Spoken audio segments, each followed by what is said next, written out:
Good day mga ka-farmers. So ani ami karon sa sugarcane farm ni Mr. Adrian Joseph Eduabe. So among i-demo karon ang iyang tubuhan diri sa Villa Alicia, Dulugon. So Procjes. So among i-demo karon sa inyo, ipakita namo sa inyo ang Keepert powder og ang Lim microorganism nga among i-demo sa iyang tubuhan karon. So let's go. So mga boss, ang tangki ra ba? Per tank ang bayaran? per tangki ra. Pila ka tapsak upat?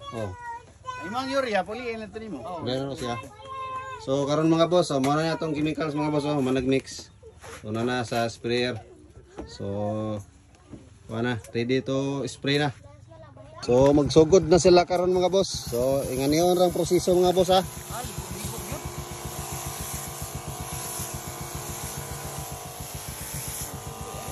Ano? Nasa mga tubo, tungas mais. So ingan ning proseso mga boss.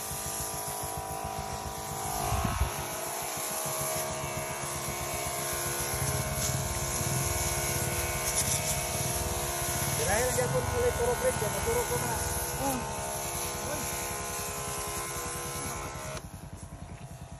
Si Boss Edward. Hello.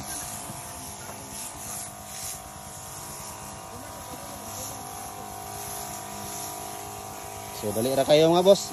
Ana ra nga proseso, perti ra kayong dali ah.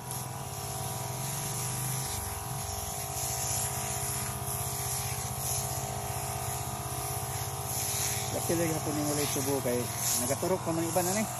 Apil ang ulay tubo kay ang katong kamulo pa mo kuan ra gyapon. Para maka-apil siya og tulyar. So ang instruction sa atong technician mga boss nga bisan og wala pa ni gawas ang turok, pwede pag apil lang yuta. Kay moturok naman gihapon.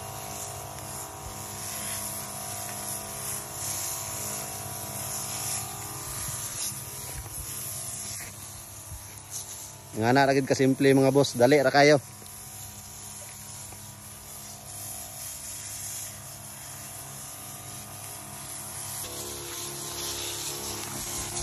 So ang result ano mga boss? 15 days sir, 15 days. 15 days pataas. Nanay makita na to nga resulta. Wala man tudling ang halibitan. Nagi wa matabuni ba? Ito po boss. Ano boss?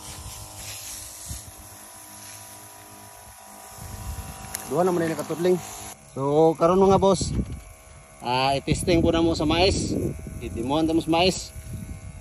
Sa gigamitan gyapon ni og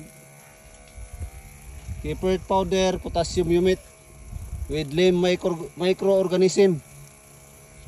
So nga na gyapon mga boss oh.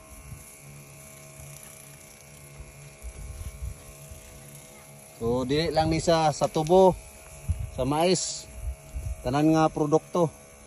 Pwede ni siya, pwede sa humay.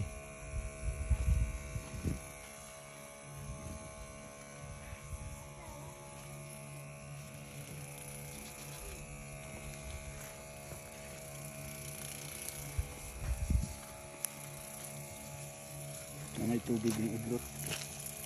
Tubig siya napiigo ni udlot ni udlot ra.